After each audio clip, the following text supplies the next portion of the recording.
barra temp, barra tmp e finalizo a configuração.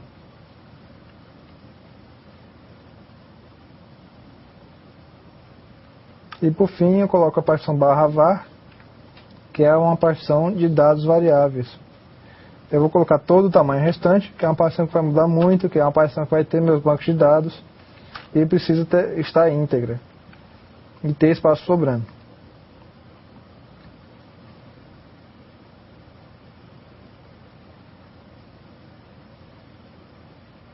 Vou finalizar. Vejam aqui que o ponto de montagem é o último que falta, barra var.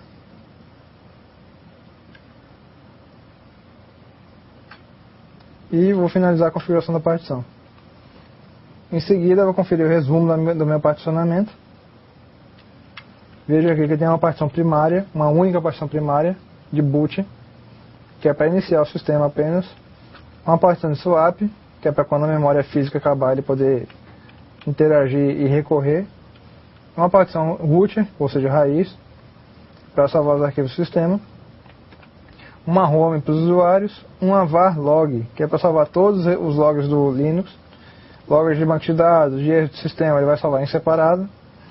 Uma partição temp, que é uma partição de arquivos temporários, e uma partição var, que é para dados variáveis, banco de dados, cache do apt, ok? Vou finalizar a configuração da partição, e ele vai me perguntar se eu quero confirmar a escrita na partição. Eu vou confirmar sim, para ele poder formatar essas partições e copiar os arquivos. Vejam aqui que ele pergunta: escrever mudança no disco? Sim. E agora ele vai começar a formatar. Formatando swap. Criando sistema de arquivos. Quanto maior a partição, mais ele demora para formatar. Criando já o barra root na partição 6.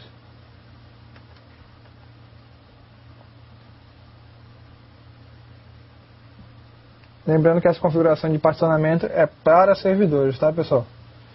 Para usuários a coisa é mais fácil, não precisa ter tanto isolamento assim. Veja que ele está criando um sistema de arquivos para varlog, que é onde vai estar guardados os logs do nosso sistema. Barra temp, que é arquivos temporários. Veja quanto maior a partição, mais a demora. E por fim, barra var, que são os dados variáveis para bancos de dados. Não só banco de dados, sabe, pessoal? Todo dado que seja variável, que mude muito, com muita frequência, é guardado em barra var.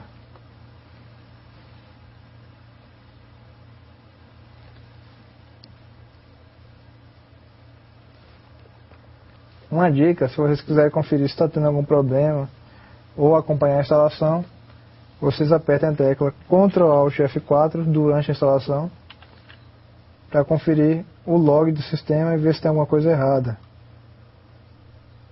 Vejam aqui que ele está criando esse MKE2FS, é um softwarezinho que gera uma partição, ele cria uma partição.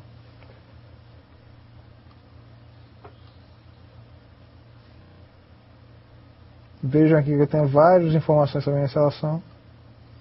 Ele carregou vários drivers, NTFS, JFS, que são sistemas de arquivos, XFS. Ele adicionou aqui 2 GB no swap. Criou vários sistemas de arquivos. Está formatando o último.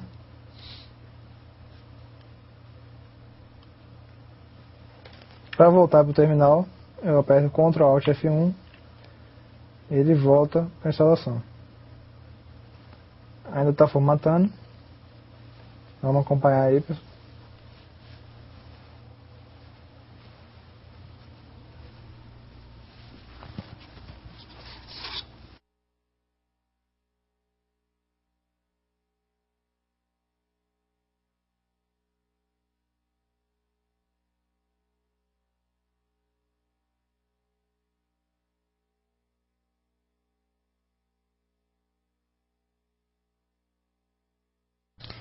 Agora.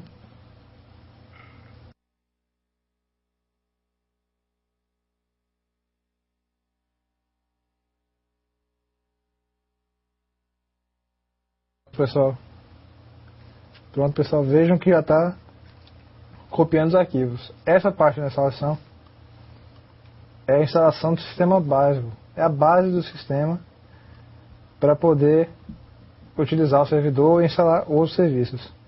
Vejam que ele copia uma série de pacotes. Desde o cliente DHCP, cliente DNS, até o básico de compilação.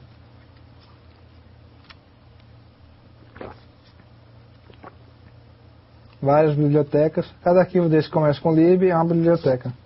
Ou seja, é como se fosse a DLL do Linux.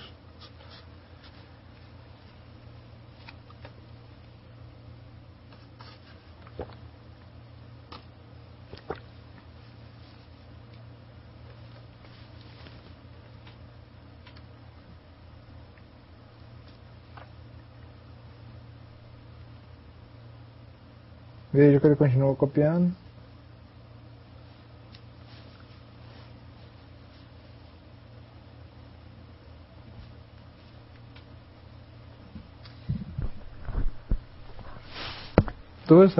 Temos aqui. O espaço que ele usou no VirtualBox é real porque o HD é só de 160. Leandro, pergunta do aluno Leandro. Leandro, tem mais Leandro? Beleza. Esse HD aqui, ele tem só 160 GB, o real da máquina. Mas como eu falei no VirtualBox, eu queria um disco de 320 GB. Só que ele é dinamicamente expansível. Ele vai ocupar o espaço conforme eu for gravando os dados aqui na imagem, tá na minha máquina virtual. Se eu criasse outro disco que tem tamanho fixo, ele já ia ocupar os 320 GB. Aí eu ia ter problema e não ia poder utilizar a máquina virtual. Por isso que eu recomendo que vocês utilizem o dinamicamente expansível. Ok? Agora do Paulo Sapé. Temos do Paulo Sapé, o aluno Sóstenes. É possível criar vírus com máquina virtual como? Sóstenes, criar vírus com máquina virtual, você não vai criar com ela, mas você pode testar na máquina virtual. Tá? Aí você cria um ambiente isolado, você cria configura uma placa de rede interna, tá? Configura interna, porque se você deixar na padrão que vai no VirtualBox, vai pegar na sua máquina também, muito provavelmente, tá?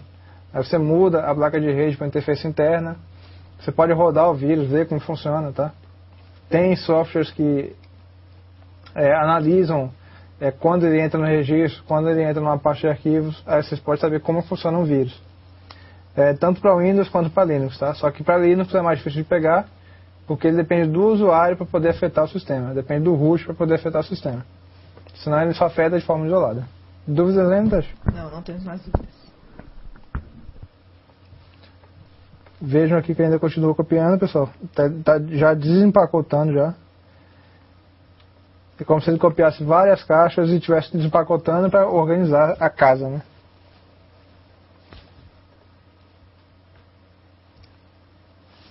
Se vocês olharem com calma, com atenção, vocês vão ver que tem vários pacotes interessantes.